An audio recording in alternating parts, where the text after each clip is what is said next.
Hello everyone, my name is Maria Vitória and I'm in the sixth semester. Today I chose to talk about stand-up comedy genre because I thought it would be good to talk about something that makes us laugh or at least should make us laugh. But before continuing, I would like to say that it's super strange to record yourself talking to your cell phone. That's why I'm looking at me and not to the camera of my cell phone, which is right here. Okay? But moving on, I found an article on the internet about this named, the original name is Caracterização do gênero stand-up, which becomes characterization of the stand-up genre when it is translated to English.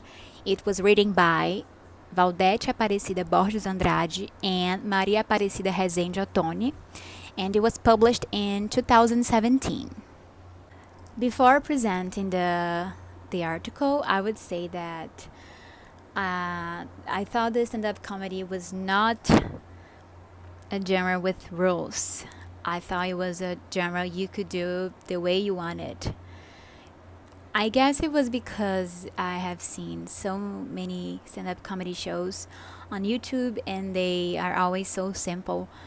You can't see big scenarios, you can't see big presentations. You just see a person and a microphone and a chair, and sometimes that's it. And the show is good. I mean, people laugh. So I didn't believe in rules in this genre, but I believed they needed just two things. The first one was courage. For me, this was the most important thing a person needed to do stand-up comedy. You needed courage to go on stage, to tell a joke about something, and to deal with the I don't know, to deal with the idea of being judged. And I also thought that the jokes had to be offensive because most of the time the jokes are offensive. You can see that very, very much of the stand-up comedy professionals on YouTube, Brazilian professionals from this area, they tell offensive jokes and they are so popular. But happily, I found out that this is not true. So let's move on to the article. So, starting with basic characteristics from this genre, I selected four that they tell us on the article, and I'm going to read for you. Number one, although you have to write the presentation for the stand-up comedy, you need a human voice to present. And when was reading like this, I thought it was a bit problematic, so I tried to Google something else. And I found a YouTube channel named Cego Jefinho, and he records some of his stand-up comedy presentations. He uploads to YouTube. He puts subtitles. He puts audio description. And he puts an interpreter of Brazilian Sign Language, Libras. So he creates a very inclusive, accessible stand-up comedy show. So maybe you don't really need a human voice. Number two, you do not need much. Just a humorist, a small stage, a microphone, and a chair, and you can find this content very easily on YouTube. As I mentioned before, as I have always seen, the presentations are very simple, and this is a basic characteristic of this genre, so it's normal. Number three, the topics from the stand-up comedy must come from his experiences or her experiences and daily life. The person who is going to tell the jokes, who is going to be the fun guy, the funny guy of the night, have to follow these rules. He must tell jokes about his daily life, his experiences in life. And number four, it is constituted by original comments on normal situations. So it's just reinforcing what I have just said. We finished the basic characteristics, and we couldn't see a characteristic that says the stand-up comedy jokes must be offensive. So, as I said before, there are many offensive jokes, but not professionals from this area are like this. I read an article on hypeness.com.br, and they interviewed a Brazilian professional from this area, and she talks about an Australian comedian named Hannah Gadsby.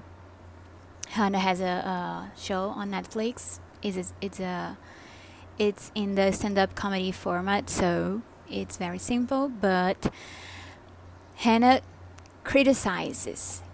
She doesn't offend anyone. She criticizes, men, white, straight, cis men. She criticized the gender issues, the prejudices. And I think this is pretty cool because if you have the chance to talk about that in humor and you do it good, I think this is a good cause, because if you go to a show like this and you have never heard about white privilege or gender issues, which I think it's impossible, and you go to this show and you hear a joke about it, you will be thinking, at least you will be thinking about that. You would want to understand that joke, that thing, and why are people laughing at this? Why is this so funny? What should I know about that? Many good professionals in the world like Hannah Gadsby, but we have many bad professionals, unnecessary professionals. Like one we have in Brazil, he calls himself a comedian, but his jokes are very unnecessary. His jokes are very disrespectful. His jokes make people cry. His jokes are no fun. So I don't want to say his name, but I'm going to tell 2 jokes that he told.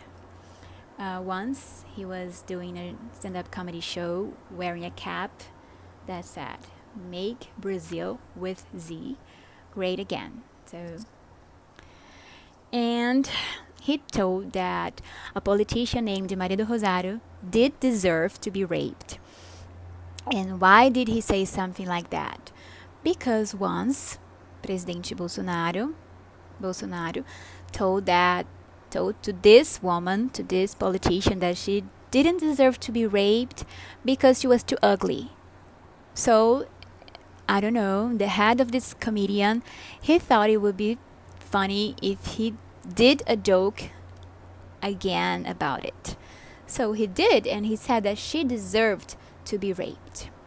And I can think in a context in which this joke can be fun. I can imagine a situation in which you're going to laugh about it.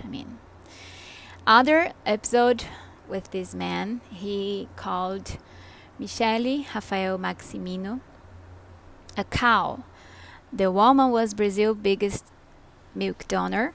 She helped babies that had no milks, and he compared her with a cow and to a Brazilian porn star.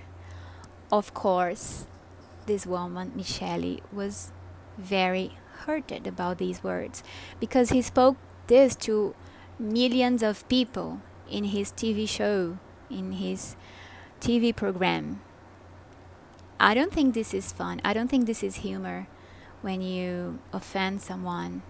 I don't think it's fair when you laugh at someone's suffering. Maybe when you're a kid and you're not educated well, you can do something like that. You can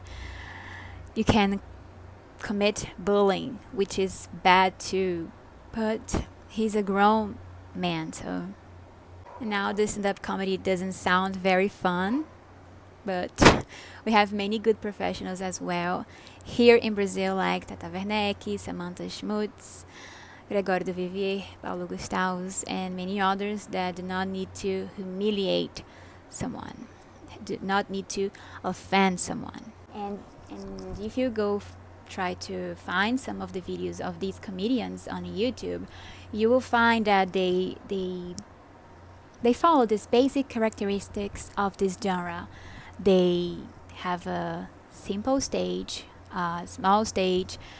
They make jokes, they make fun out of daily life routines, daily life experiences.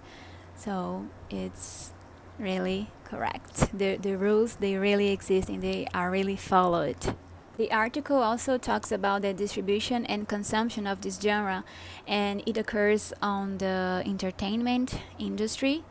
You can consume through internet, through schools, through theaters, through nightclubs, and you can distribute it through schools, nightclubs, companies, YouTube, internet. It's quite the same. When you are trying to do a presentation of stand-up comedy, you can make banners, you can do your advertisement to put on the wall, you can go to a radio to announce that you're going to present in a place at a time. And after you present, after the stand-up comedy presentation, and you put it online and you upload it to YouTube, you are vulnerable to receive positive or negative comments. You can go do interviews. You can go give interviews in TV shows. You can go give interviews to the newspaper. You can other artists can make cartoons for you as a present or as a critic about your presentation, about your stand-up comedy show. So although there are many genres connected right now in this process, the author says that it's not a mix of genre but a string of genres.